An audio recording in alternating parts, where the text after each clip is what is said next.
दोस्तों, आज की कहानी है जेठानी जी।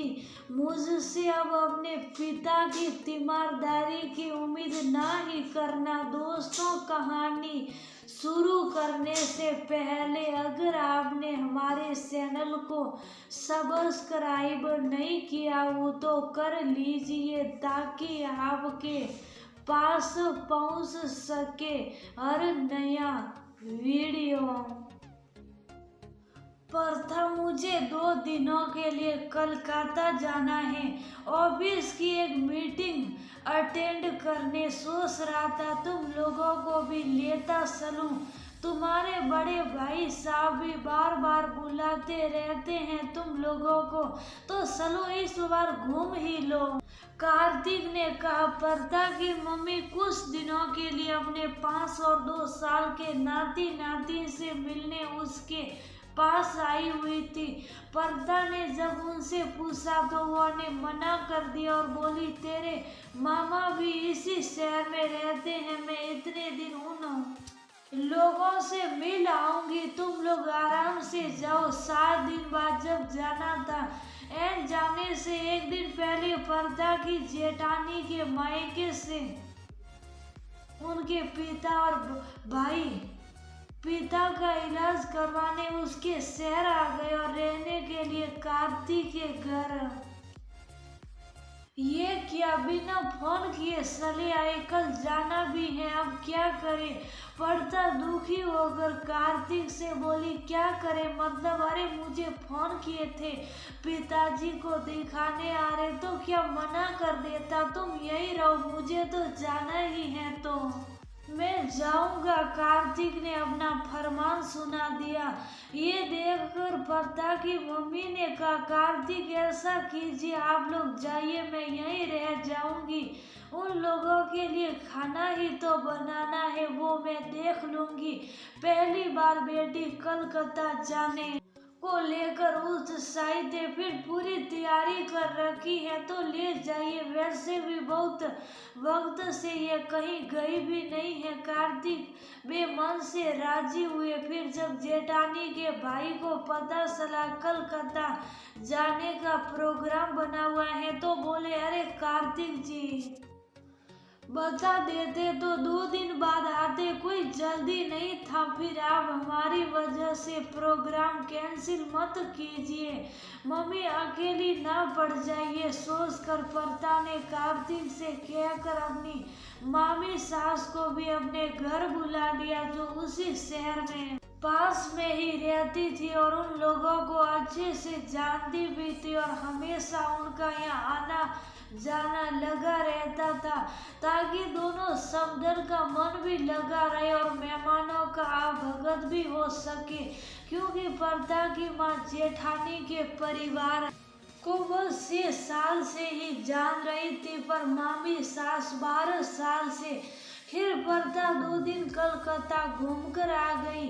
जेठानी के पिता और भाई चेकअप करवा कर चले गए थे।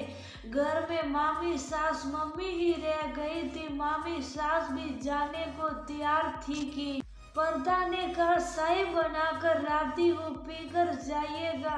मामी सास और मम्मी बातें कर रही थी। देखिए, पर्दा को ये सब मत बताइएगा, जो भी बड़ी बहू के पिताजी बोल रहे थे, मैं भी 6 साल से पर्दा को देख रही हूँ, वो ऐसा कभी कर ही नहीं सकती, वह बस अपनी बेटी की तारीफ करते रहते हैं, आप भी दिल छोटा मत कीजिए, वो आदमी है ही ऐसे, कुछ भी बोलते रहते हैं, आदत से लासारे क्या कीजिएगा। ये सब बातें कमरे में आ रही। पर्दा कानों में पड़ी जो हाथ में चाय की ट्रे लेकर इधर ही आ रखी थी, वह सोचने लगी, आखिर ऐसी क्या बात जेठानी के पिताजी मेरे लिए बोल गए। खैर, वह तब कुछ भी ना पूछी, जानती ही थी कि माँ बता ही देगी। मामी सास चाय पीकर अपने घर चली गई। बेटा, तुमसे कुछ बात पूछनी है। माँ ने उनके जाने के बाद कहा, पूछो ना क्या हुआ। पर्दा परेशान तो थी ही, पर खुद को संयत कर बोली, तुम अपने ससुराल में कभी ऐसा की हो क्या कि घर के सभी बड़े भूखे बैठे हैं और तुम कार्तिक के साथ बैठकर एक ही थाली में खाली हो, वो भी तब जब तुम्हारे ससुराल में बहुत सारे लोग आए हुए थे। ये क्या बोल रही हो माँ, मैं तो सबसे आखिरी में अपना खाना लेती हूँ, वो भी सबको खिलाकर। ये तुमने किसने कहा? और तुम मान भी गई। पर्दा को सुनकर गुस्सा आया। वो तुम्हारी जेठानी के पिता बोल रहे थे, आपकी बेटी संस्कारहीन है, उसको जरा भी संस्कार नहीं है कि पहले घर के बड़ों को खाना खिलाए फिर खुद खाए। एक बार घर में इतने सारे लोग थे पर किसी को भी वो खाने को नहीं पूछी और खुद कार्तिक के साथ खाने बैठ गई। मेरी बेटी तो ऐसा कभी नहीं करती। माँ तुम ये सब सुनकर सच मान ली हो? हाँ याद आया माँ, वो ऐसा क्यों बोल रहे होंगे। एक बार ससुराल में कोई प्रोग्राम था, घर में बहुत सारे लोग आए हुए थे, सबने दोपहर का खाना खा लिया था पर कार्तिक उस वक्त घर पर नहीं थे।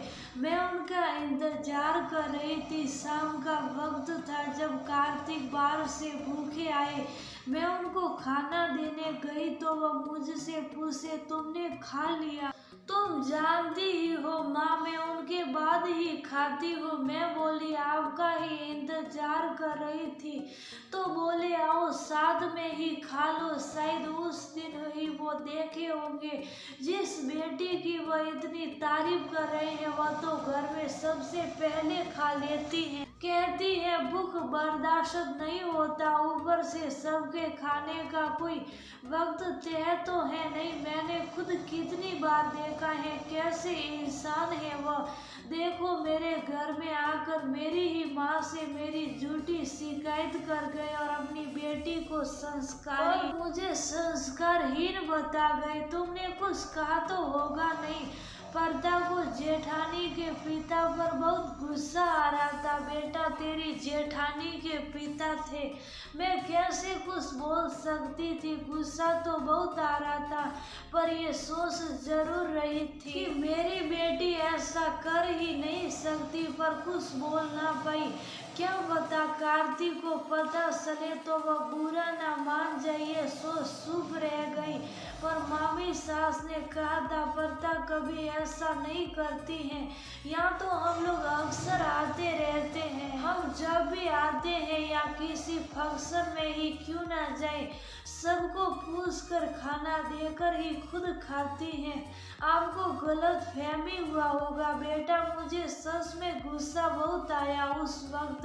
ऐसा लगा कि ऐसे इंसान के लिए कार्तिक मेरी बेटी को छोड़कर जा रहे थे, उनकी सेवा करने के लिए जिनके मन में तेरे लिए कुछ है भी नहीं। और तुम पागल खुद के पापा नहीं है तो जेठानी के पिता को पिता समझ रही थी। पर्दा की माँ दुखी होकर बोली, प्रथा ने जब ये बात कार्तिक से कही तो वह बोले, अरे वह कुछ भी बोलते रहते हैं, उनकी बात पर गौर मत किया करो।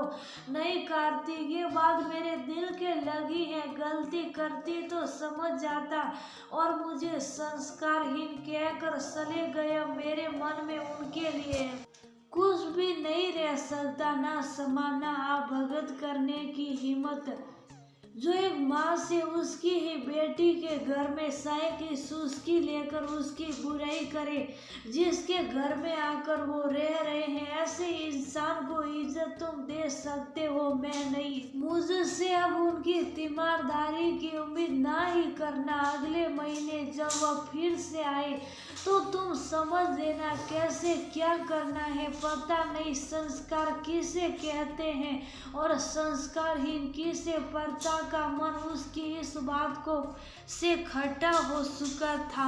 वो सोच रही थी जब भी वह अपने जेठ जेठानी के घर जाती थी और वह लोग होते थे तो बहुत इज्जत सम्मान देती थी, पर क्या जब दे पाएगी शायद कभी नहीं। उसके बाद एक बार पर्ता ने अपनी सास से भी पूछा, क्या मैं यहाँ आकर ऐसा करती हूँ जैसा कि भाभी के पिताजी ने मेरी माँ से कहा? तो वो भी बोली, नहीं बहू, पर उनकी आदत है, कुछ भी बोलते रहते हैं, उस पर ध्यान मत दो। पर पर्ता ये बात भूल नहीं पाई। कोई इंसान ऐसा कैसे हो सकता है जो उसके घर आकर उसे ही संस्कारहीन की उपाधि दे जाए, जब सामने वाले ने कभी ऐसा कुछ किया ही नहीं हो। जिसकी बात होती वो भी झूठी शिकायत। वो इंसान चाहकर भी पहले जैसा ना बन पाता, ना पहले जैसी इज्जत दे पाता है। जेठानी के पास जाना हुआ, उनके पिताजी से सामना हुआ, पर पर्ता नमस्ते से ज्यादा इज्जत ना दे पाई। ये शायद उसके संस्कार ही थे, या वो संस्कारहीन थी जो वो ये बात कभी भी अपनी जेठानी से कह ना पाई। झूठी बात बहुत गहरे लगती है, जो पर्ता के दिल को लग गई।